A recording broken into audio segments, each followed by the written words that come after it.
Okay. All right. I'm going to go ahead and call this meeting to order. This is the Substance Use Response Group Prevention Subcommittee meeting. We will go ahead and get started with our first agenda item, which is a call to order and roll call to establish quorum. Kim, if you don't mind advancing the slide, and if you can assist us with roll call, that would be terrific. Absolutely. So when I call your name, if you could please let us know if you are present. And as a note, all members serving in the Nevada State Legislature through the 2025 session are removed from quorum requirements for the duration of the session. And can I ask, is the screen blinking for people? It's blinking on my screen share, so I want to make sure it looks okay to people. Okay, great. It's not Perfect. All right, Chair Johnson. present. Thank you. Vice Chair Schoen, who I do not believe is present. Thank you. Member Nichols. Present. Thank you. Member Nadler. Present. Thank you. And Senator Donate, who I believe is not present. Okay, Chair Johnson, we have quorum. Thank you so much. I appreciate everyone attending today. We'll move on to agenda item number 2, which is our period of public comment. I am going to turn it over to SEI staff to read us out our public comment language, and then we'll open the public comment period. Kim? Okay, and I will be putting some language in the chat as well. So public comment will be received via the Zoom public meeting by raising your hand or unmuting yourself when asked for public comment. Public comment shall be limited to 3 minutes per person. This is a period devoted to comments by the general public, if any, and discussion of those comments. No action may be taken upon a matter raised during a period devoted to comments by the general public until the matter itself has been specifically included on an agenda as an item upon which action may be taken pursuant to NRS 241.020. If you are dialing in from a telephone, we're going to ask you to dial 253-205-0468. When prompted, enter the meeting ID 825-0031-7472, and please press *6 so we can prompt you to unmute. Additionally, we ask that people not use the chat for anything other than technical issues because the content is not necessarily available to the general public, which is a requirement of the open meeting law. Thank you so much, Kim. Do we have anybody for public comment?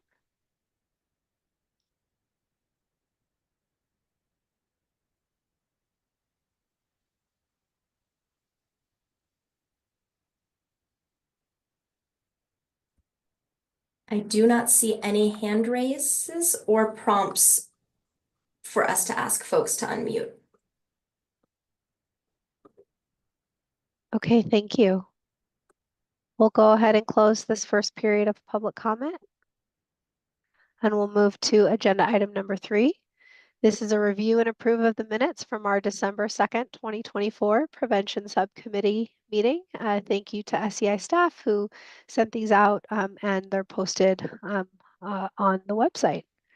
I am going to give folks a minute for review, but when subcommittee members are ready, I'll entertain a motion for approval of the December 2nd minutes.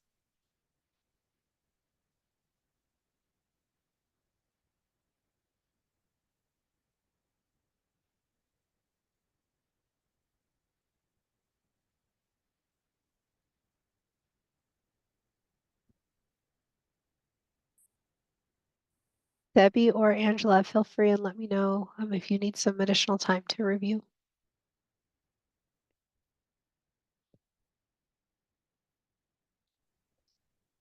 I recommend that we that we approve the minutes for the last meeting. All right, wonderful. Thank you, Ms. Nadler. I have a motion to approve the minutes. Do I have a second? I believe I can second it because I'm a voting member. So I'll second the approval of the minutes.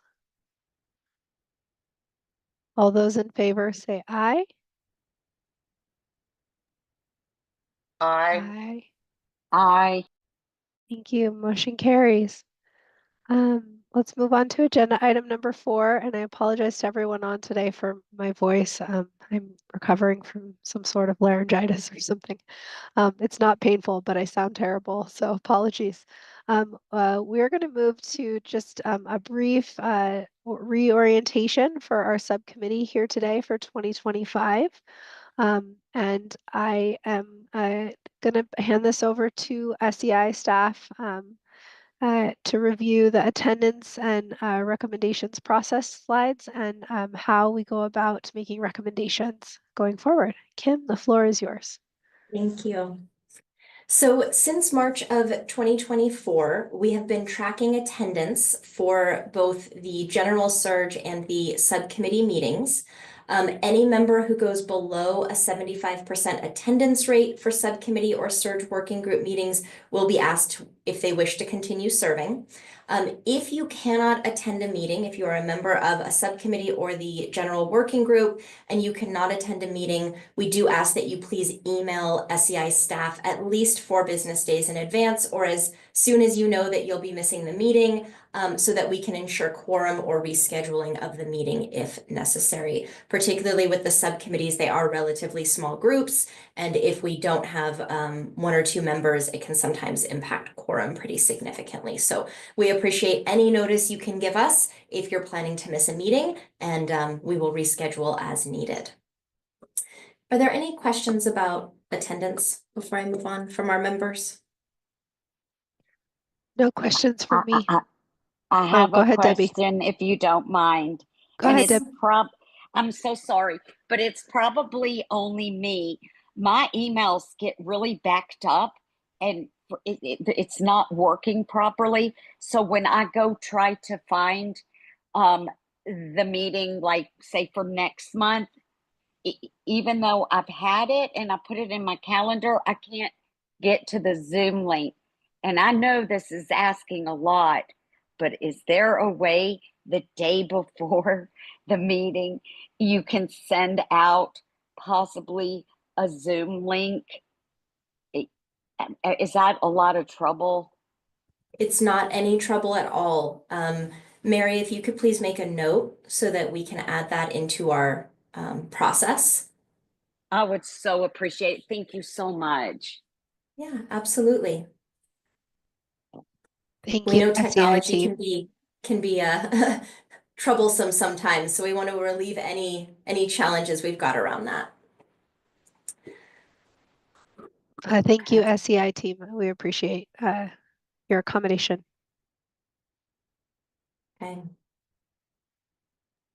Then I think our next item that we wanted to discuss is the recommendations process. So each year we do ask members of the subcommittees to submit recommendations for review by the subcommittee, as well as potentially review by the entire working group. We do ask that you submit those as soon as you can, although the survey will remain open throughout most of the year. It does give us more opportunity to submit or to review your recommendations and also find time to have those be added to subcommittee meetings for discussion with the group. And so we do ask you to submit those as soon as you can. If you would like to have your recommendations reviewed at meetings, we do ask you to submit those at least 1 week in advance of any subcommittee meetings that are scheduled. And so I know that folks have not received that survey link yet. You will be receiving that link tomorrow morning, at which point you'll be able to start submitting recommendations for 2025. And I am going to pull down the PowerPoint for a moment and bring up that survey so that you can see the preview. And so just to make sure this is what you'll see when you click on that link. If you see something else, let me know because it means the link went awry. You'll have general information. I think this probably will look relatively familiar to most folks since I think our subcommittee members have been with us for a while now. General instructions at the beginning. You will provide your name as a subcommittee member. Please fill out your name. Chair Johnson, I'm going to pretend to be you shortly just to progress the survey. Totally fine.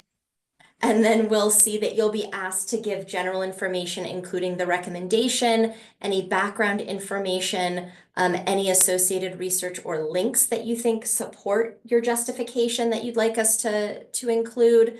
And then also alignment with AB 374 Section 10 requirements that have been assigned specifically to the prevention subcommittee, as well as in a subsequent question, alignment with the cross-cutting elements that have been assigned to all of the subcommittees.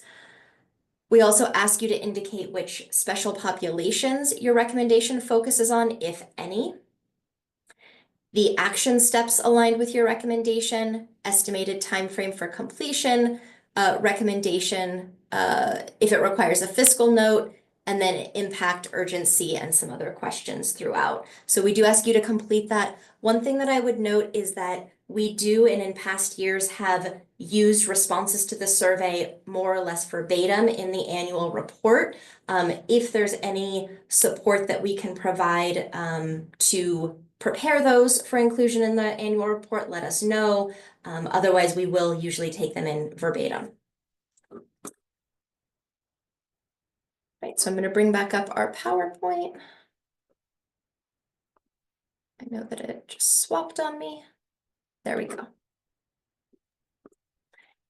Any questions about that process? Again, for subcommittee members, you will receive that link tomorrow morning, and that will remain open, but you are welcome to start using it as soon as you have recommendations you'd like to put forward.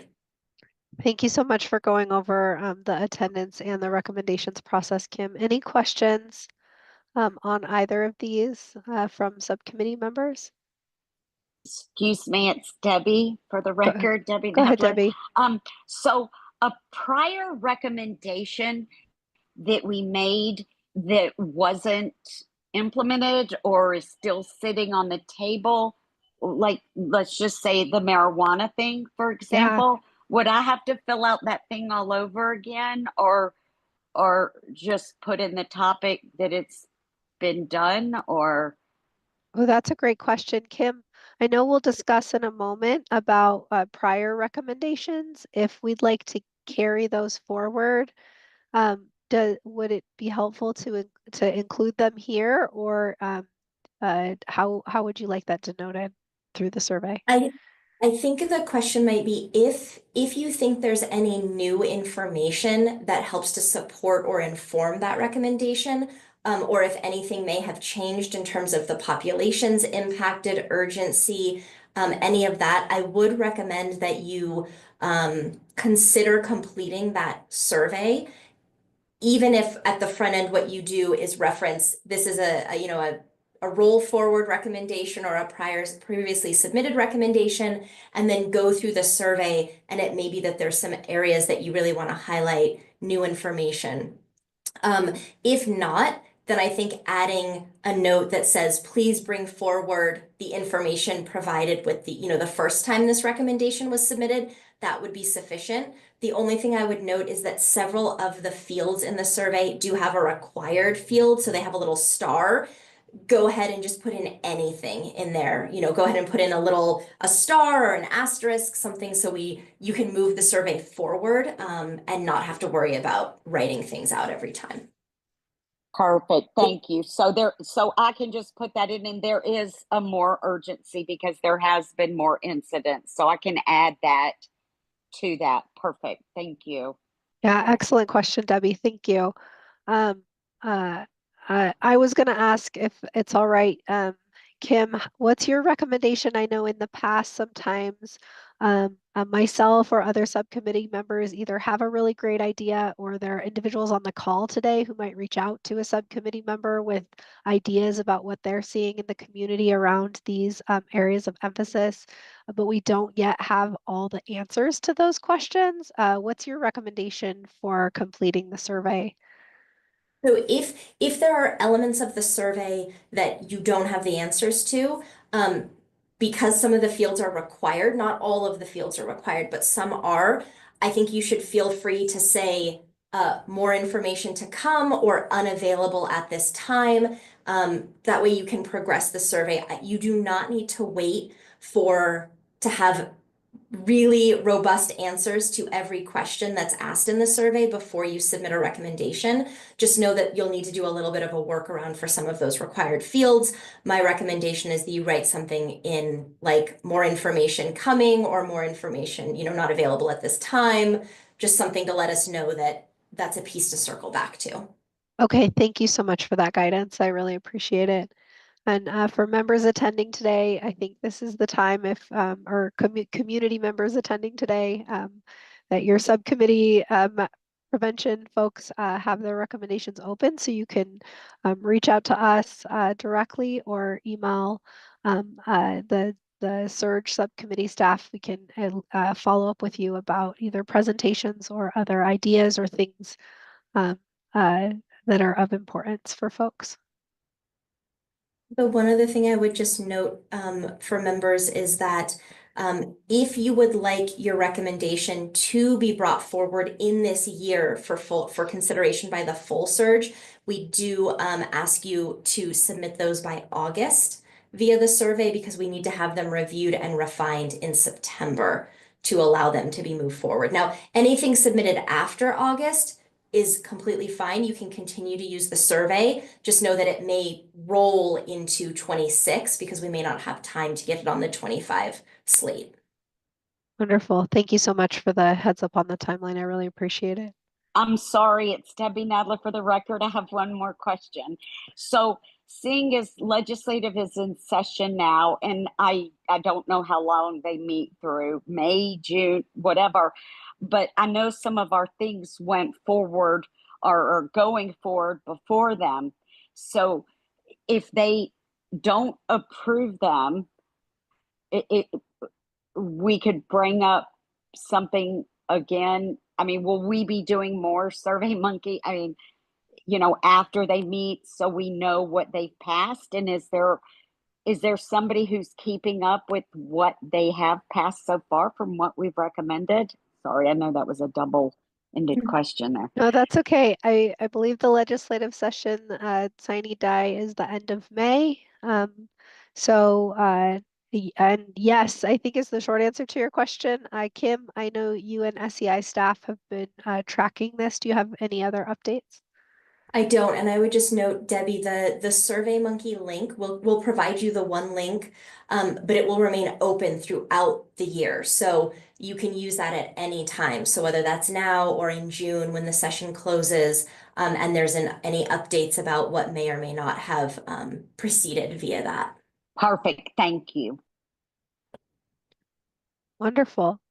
Well, let's go ahead and move on to agenda item number 5, which is a review of AB 374 Section 10 requirements and the subpopulations that we have addressed in prior recommendations. So as you all will recall our 2024 recommendations, so I know this is across a few slides because this committee has comprised kind of primary, secondary, and tertiary prevention or prevention and harm reduction recommendations as a part of this work. So our 2024 prevention recommendations are included on this slide. And the following slide includes our recommendations continuing related to our harm reduction recommendations. So really including these just for reference for anyone attending who's new to this call or for individuals as a reminder to committee members. I know we worked hard on these, so these are probably ingrained in you all as they are in myself. And the next slide. These cover our 2024 recommendations. So important to all of us in not only acknowledging these, if we'd like them to continue, we need to include them in the Survey Monkey link going forward with any updates or just notifying the SEI team that we'd like them to be included. And then So these are our recommendations, and then the next slide is going to cover, the next few slides will cover the legislative language related to the prevention subcommittee. And so outlined here are the items that were in alignment for our particular subcommittee. And if you need more information on this, as it mentions here, please reference pages 35 through 55 in the 2024 annual report.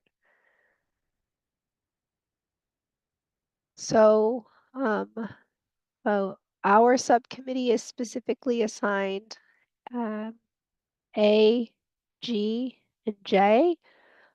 This includes leveraging and expanding efforts by state and local governments to reduce the use of substances.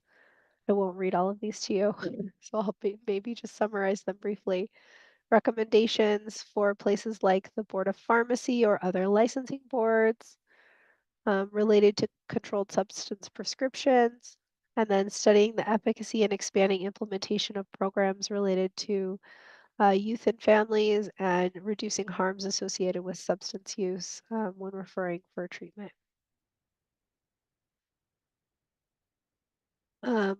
We also are assigned some cross-cutting initiatives. So this is letter B, around evidence-based strategies for preventing and intervening to stop substance use, and H, examining qualitative and quantitative data to understand the risk factors.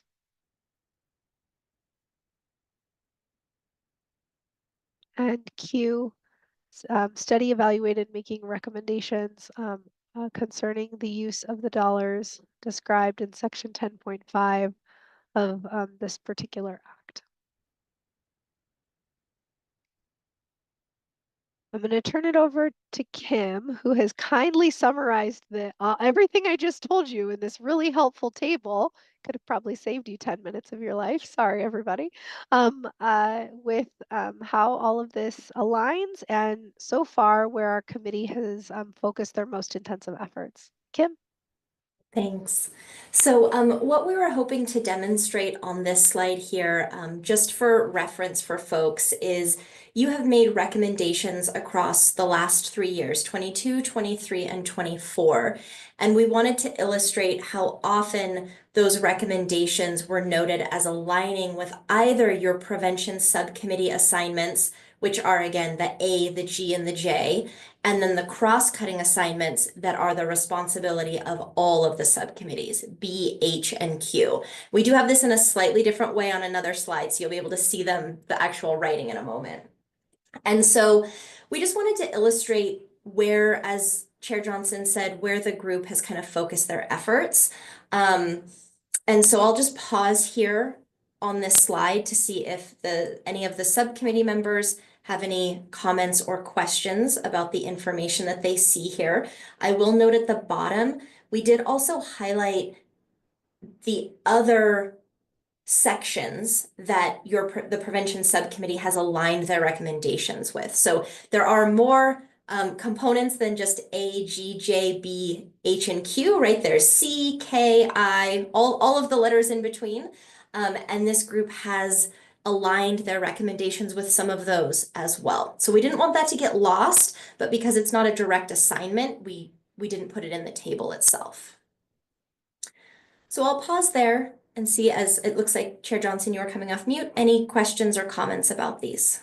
No, just an observation. Thank you for including the other letters, demonstrating some overachievers on the subcommittee. Any questions about this table in particular? I found it really helpful. Just trying to think about if there were areas that might need additional emphasis for this particular year. Noticing maybe the least amount has been focused in the cross-cutting section of H, but perhaps that's been differentially addressed by other subcommittees more thoroughly. Any thoughts from my other subcommittee members on this table?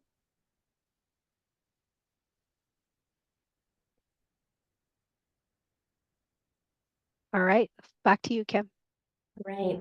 And I will note here, this is part of why it is really important when we ask folks to complete the Survey Monkey for the recommendations. We do ask you to let us know which of these you believe your recommendation aligns with. That is the main source of this information. So, and again, if it's completely okay to put in there, unsure at this time, just something to let us know to circle back, because otherwise we may end up not aligning a recommendation to an assignment, even though there is direct connect there.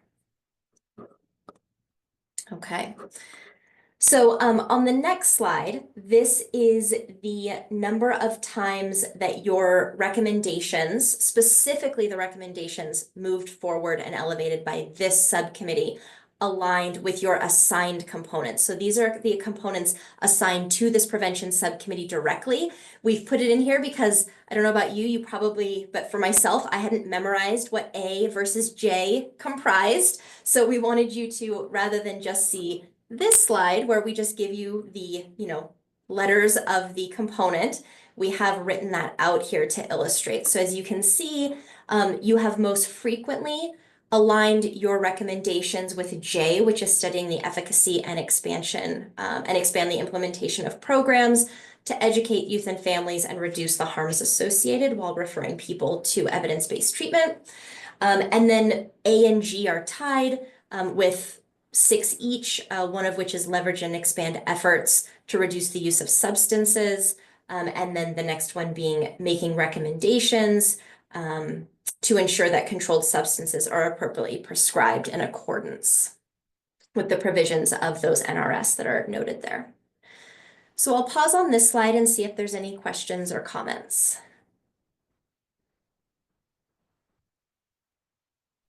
No questions from me. Thank you.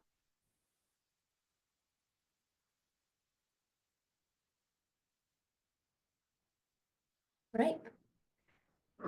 And so the next slide that we have here is doing something very similar, but we are noting the number of times all SURG recommendations. So as Chair Johnson mentioned earlier, the first table indicated how often the prevention subcommittee recommendations were aligned with cross-cutting themes. This slide is illustrating how often all SURG recommendations put forward by all the subcommittees have aligned with your cross-cutting components, which are the responsibility of all subcommittees.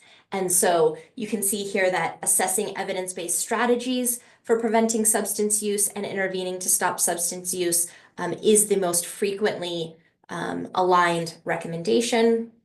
Component aligned to recommendations. Then we have study, evaluate, and make recommendations concerning the use of the money described in the section 10.5. And then the last is examining the qualitative and quantitative data to understand risk factors and rates of use. Any questions, comments on this slide?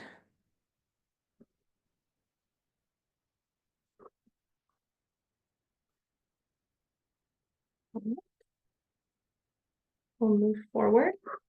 And so this is our I believe our last slide within this agenda item with data that is illustrating the number of times that special populations have been impacted by the recommendations. Again, this information is pulled from the Survey Monkeys that we ask the subcommittee members to submit every year with their recommendations. And so this can let you get a sense of which special populations are being noted as being impacted by recommendations. And this slide, we have it in sum for both 23 and 24, as well as broken out by subcommittee. So I know that this is a pretty dense slide, so I think we may pause for a moment or two to give folks an opportunity to review it. What I will note for the group is that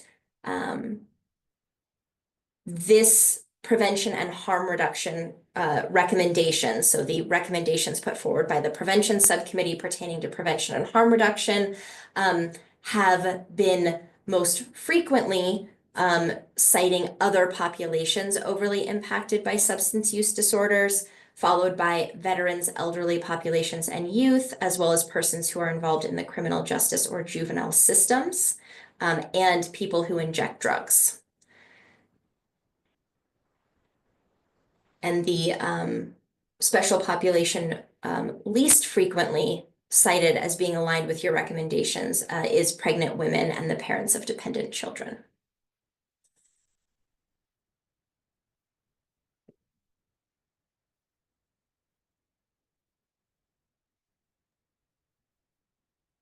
Thank you for preparing this slide, Kim. I think it's a really helpful snapshot to look over all of the work the group has done so far and maybe really think through how to bolster or identify additional populations that may need some consideration or additional areas of emphasis for the committee this year.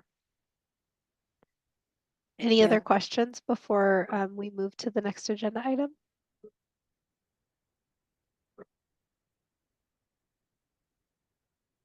All right, wonderful. Agenda item number 6 is planning for the 2025 prevention subcommittee. So on the next slide, I think I'd love to hear from both Angela and Debbie as we kind of think through the planning for these particular meetings. At our January SURG meeting, members discussed some issue areas and opportunities and topics that we'd like to hear from in the full SURG. So keeping that in mind, and I'll kind of summarize those in a moment. I'm curious to hear from you both. Last year, our prevention subcommittee identified really focusing and refining our 2023 recommendations into 2024 recommendations and building upon the work that was done in that effort. So I'm curious if folks would like to continue to refine the existing recommendations. I know if Vice Chair Schoen were here, that would be his vote. If you'd like to emphasize new recommendations, if you would like to kind of strike a balance and what your thoughts are and how we do that. So opening the floor to our committee members for discussion.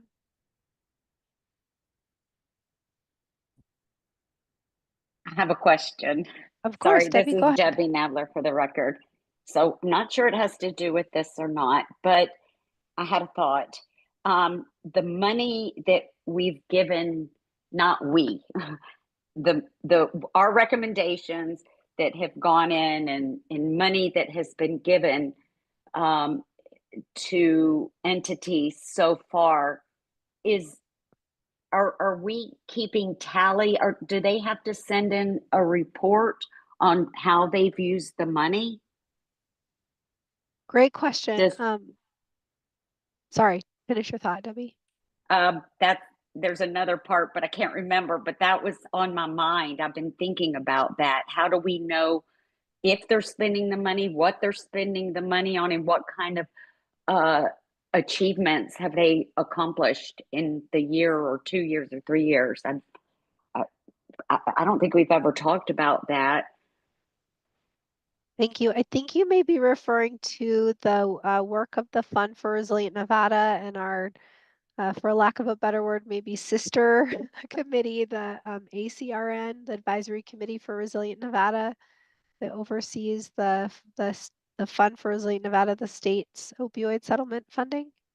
Yes, I because I'm curious what they've done with the money and how it's benefited the community. And I think if we're giving all this money, not us, not SURG, You mean the as royal us? Yes. yeah. Okay. Then we should they should be accountable. For lack of a better word, on where the money's going and what they're doing and what have they seen and what have they not seen, what could be better. I mean, because that could help us make some more recommendations.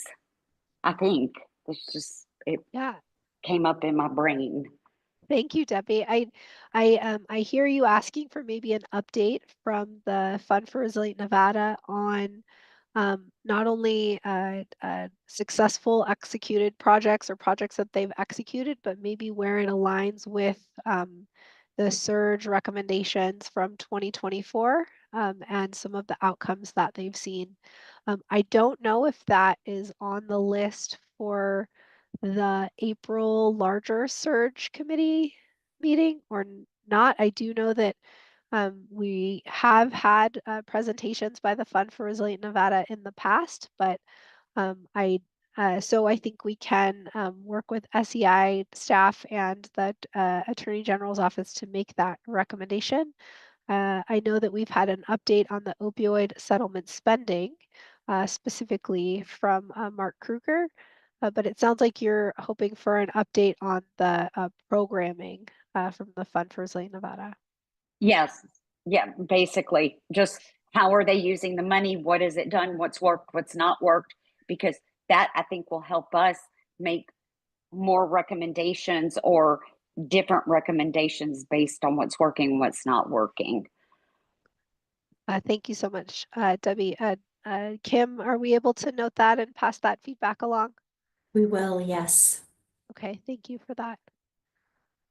So I hear that in consideration and developing our vision for this year is really to stand on the shoulders of either what has worked or track the kind of progress or follow-up of the existing recommendations to see where they're at or what improvements need to be made.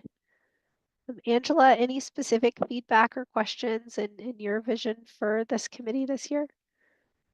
Not particularly, but I did have a question, and again, and I'm not sure if this relates. Because we're here at Mission High School, and there's been talk of how to get funding toward us from like the opioid money. And I know maybe it's an offline conversation, but I have some curiosities around that.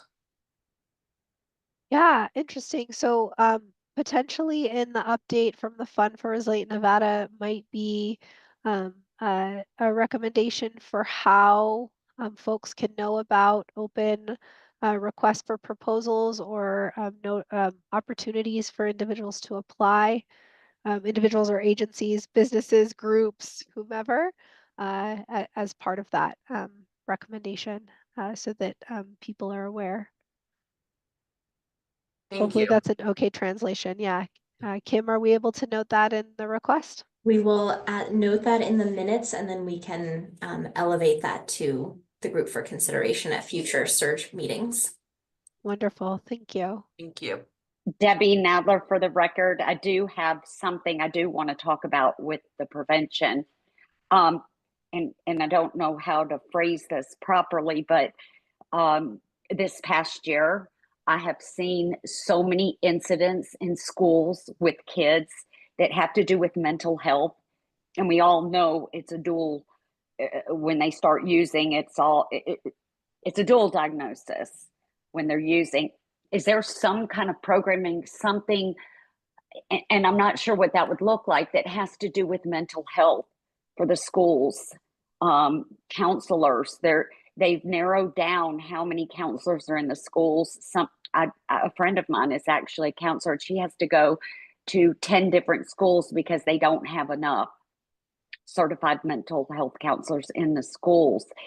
I think it's so important, and I don't know, I don't know if that's a Survey Monkey thing or if it's something we can put on the agenda, if we can talk about it, or it's so important. Thank you for elevating that, Debbie. I always appreciate you sharing your experience on what you're seeing. Sounds like maybe a presentation or, and Kim, we can do some digging maybe to identify a speaker related to the intersection of mental health and substance use in youth and maybe what programs currently exist. We have our statewide coalition partnership group that I believe Jamie Ross is the lead for. We could consider reaching out to her. And then through the Department of Education, we had a previous presentation on the MTSS work that was happening, that was, I think, about to happen across schools. Maybe we could request an update from those presenters to hear about what the current barriers are, what the current progress is, barriers if there are any, what the current progress is, and I'm just assuming every project I've ever done runs into barriers. So And if I can insert also for Debbie, DCFS, I represent DCFS. We have mobile crisis. We have a mobile crisis response team that you can call until 11 p.m., 8 to 11. And the crisis response workers will go to the schools and do emergency assessments, provide counseling. They are generally mental health counselors. Some are licensed mental health counselors, like myself, so they can intervene and immediately provide the mental health treatment for the youth in all the schools, regardless, public, private, charter, they can call and they will be dispatched within 30 minutes.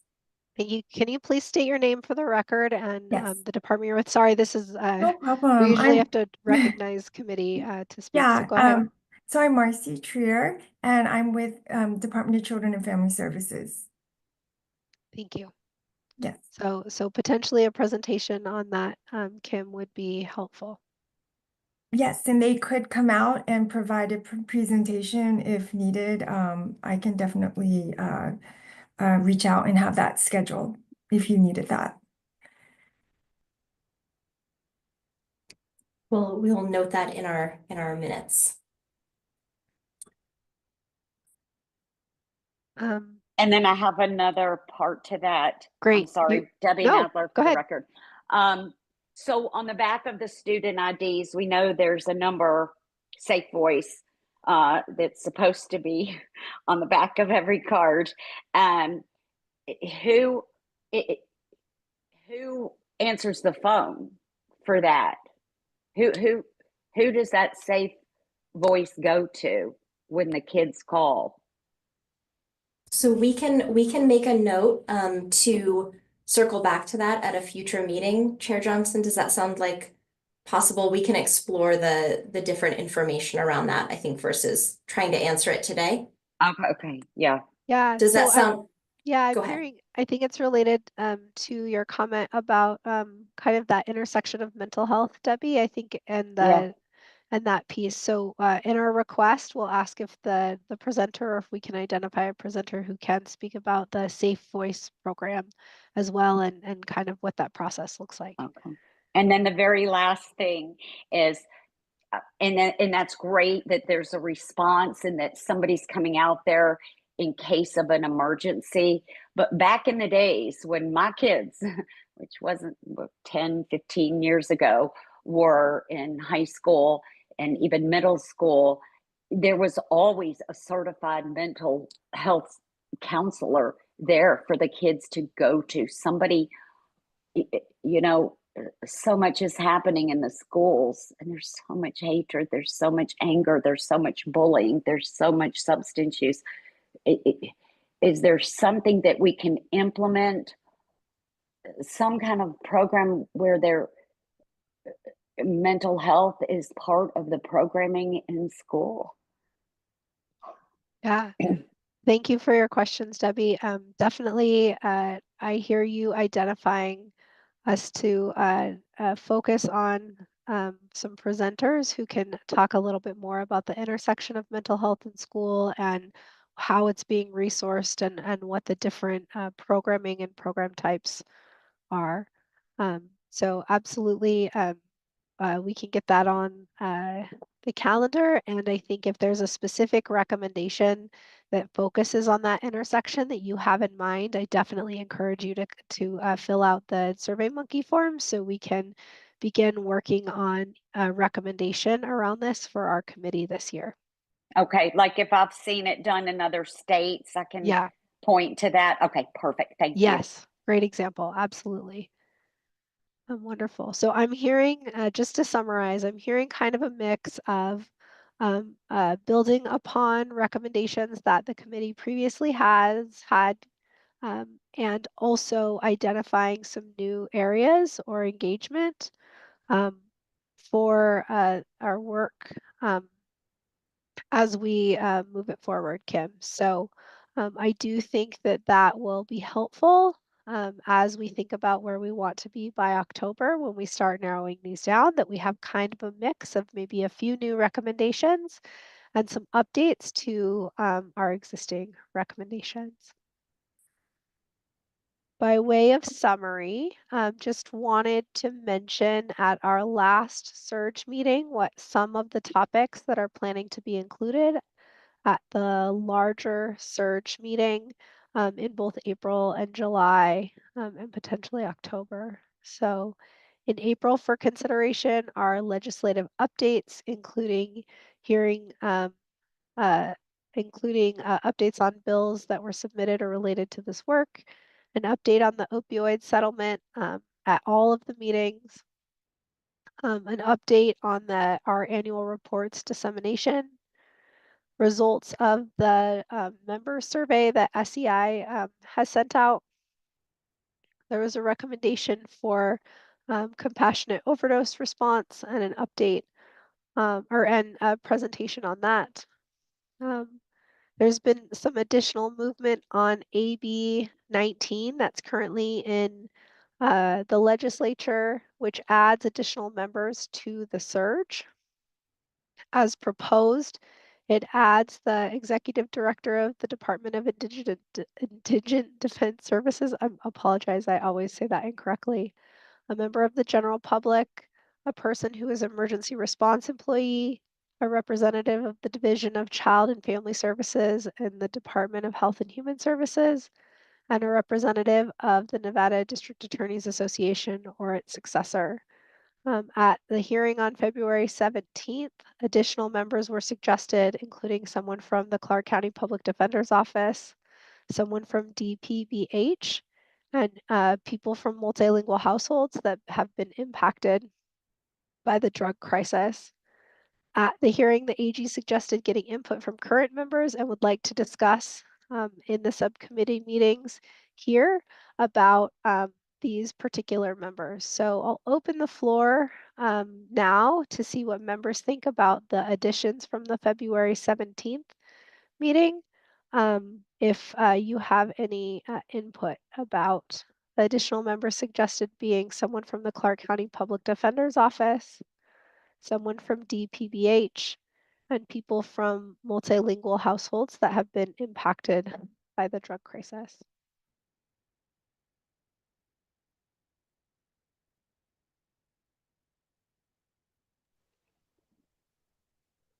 Debbie. This is Debbie Debbie? Nadler for the record. I think that's great.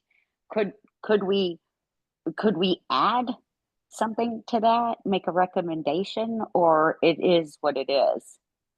The note that I have here is that the AG is interested in if in the additions that have been suggested. Okay. The more help we can get from outside resources, the better, as far as I'm concerned. I think that's great. Yeah, thank you. My thought around sorry, go ahead, Terry Kearns. I know you're on today. You can maybe help us with this item briefly. Thank you, Chair Johnson. I just wanted to add that I was present at the AB 19 hearing to the Assembly HHS. And all of those recommendations were made. There were also recommendations made for someone who has been affected by substance use and is recovery, someone who treats people who have substance use disorder, which, as you all know, we have those members already on the SURG and participating in the subcommittees. So I wanted to highlight that one of the members of the HHS committee did make the comment about sometimes the larger the group, the harder it is to get things done. So by the great work that SEI did, I was able to go through the process that you guys kind of granularly got into today that discusses the original AB 374 that set up the SURG and the requirements, that A through Q requirements, and then the special populations. So I was able to address the fact that that we went through those requirements and separated them out so that not every subcommittee is looking at all of the requirements, but is looking at ones that are kind of, specially suited for each of the subcommittees and told them about the 3 subcommittees and that the members do serve on subcommittees on a subcommittee based on their background, education, training, interest. So I think that really helped to align the fear of too big being too, the larger you are, sometimes you become less nimble and can't get as many things done. So I think that went a long ways in aligning those fears.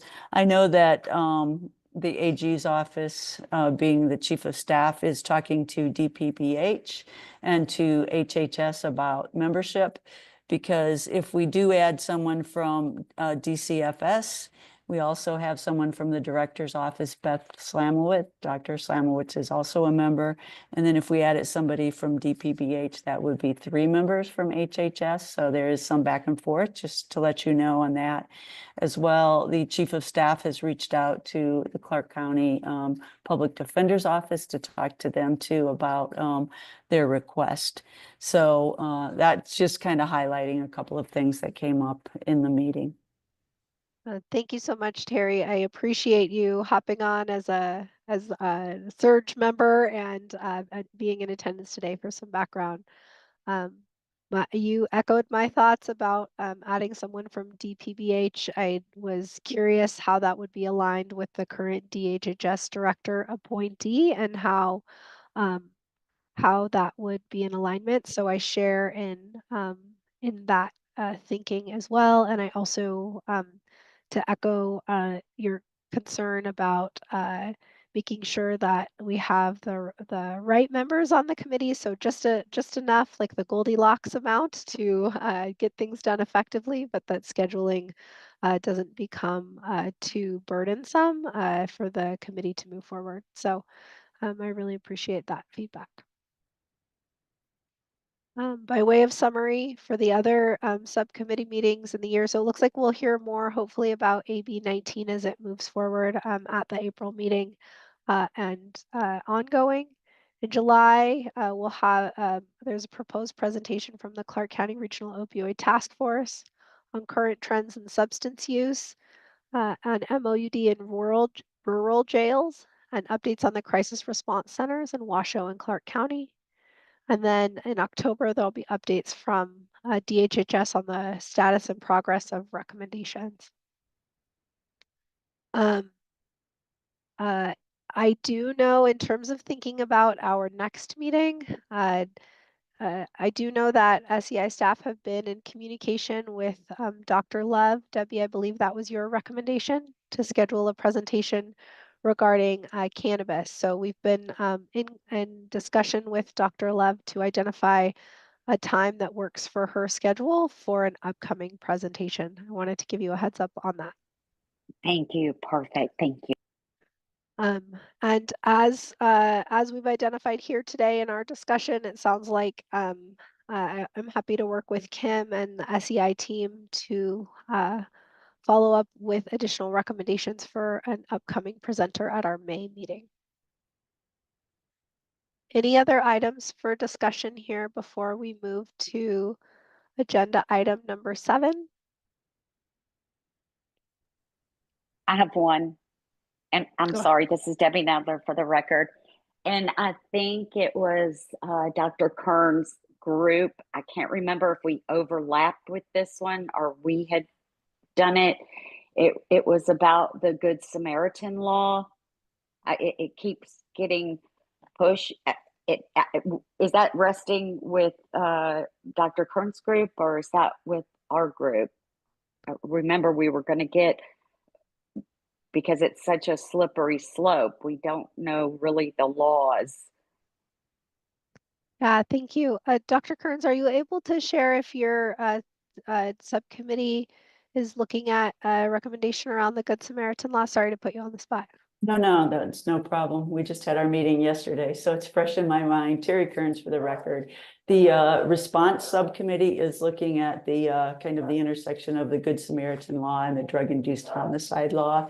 And we do know that there's been a lot of education, both to the public, primarily from the prevention coalitions, and then also through CASAT for law enforcement. But we've added and kind of made more specificity, if there's any changes that can be made to that legislation to address specific populations, because it was the feel of the response subcommittee that there are still people who are not calling 911 when they have witnessed an overdose out of fear of arrest. So it's something that we want to continue to follow, primarily for that piece of it, because we aren't sure that there's legislation that's addressing that this year. And it may be something we need to continue to follow and push forward for the next legislative session if it doesn't get addressed in this legislative session. Thank you, Dr. Kearns. Thank Debbie, did that answer your question, or did you It have did. a It did. I specific just update? wanted to, no, I just want to make sure it was being worked on because it is. Most kids are found alone and they're using with others. So very important. Yeah, thank you. Absolutely. Thank you for elevating that. I really appreciate it. And Dr. Kearns, if there's anything the prevention subcommittee can help lend our ear on, sounds like we have some interest. So happy to help. Wonderful. All right, let's move on to agenda item number 7. Oh, sorry. Kim, did you want to talk about planning for the next committee meeting dates? I see you have them up. I think we just wanted to have a placeholder for folks. Subcommittee members should have received calendar invites for the times on the screen: May 7th, June 4th, August 6th, September 3rd, and November 5th, all from 3 to 4:30 p.m. If for some reason you are not seeing those come through, please let me know directly and we will make sure that we've got those on your calendar. And again, to go back to what we mentioned at the beginning, if for some reason you already know you're unable to attend any of those meetings, please let us know as soon as you can so that we can look at rescheduling if necessary.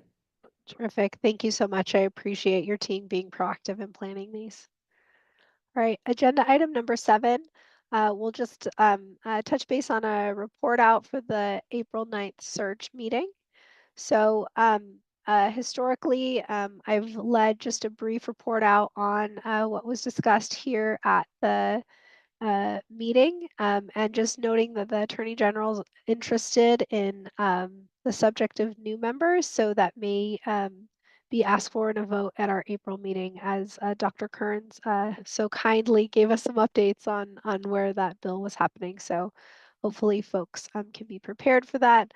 I'm happy to prepare and lead a brief report out of this meeting today for the April 9th SURG meeting. Unless any other committee member is very excited to take that over and chomping in the bit to do it. I nominate you, Jessica. Debbie Thank you, Debbie. Nadler. I appreciate that. All right, wonderful. Well, with that, let's move on to agenda item number 8. This is our second period of public comment. And Kim, I will turn it over to you for summarizing the public comment for us. So public comment will be received via Zoom by raising your hand or unmuting yourself when asked for public comment.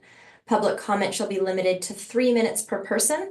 This is a period devoted to comments by the general public, if any, and discussion of those comments.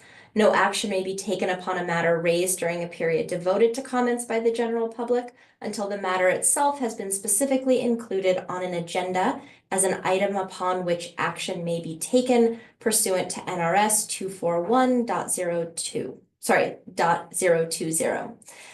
If you are dialing in from a telephone at this point and would like to make public comment, you've probably already dialed 253-205-0468. Otherwise, if folks need to, you can dial 253-205-0468. When prompted, enter the meeting ID 825-0031-7472, and we ask you to press *6 so the host can prompt you to unmute. Additionally, please do not utilize the chat for anything other than technical issues, because the content is not necessarily available to the general public, which is a requirement of the open meeting law. Thank you so much, Kim. Do we have anybody for this next public comment period?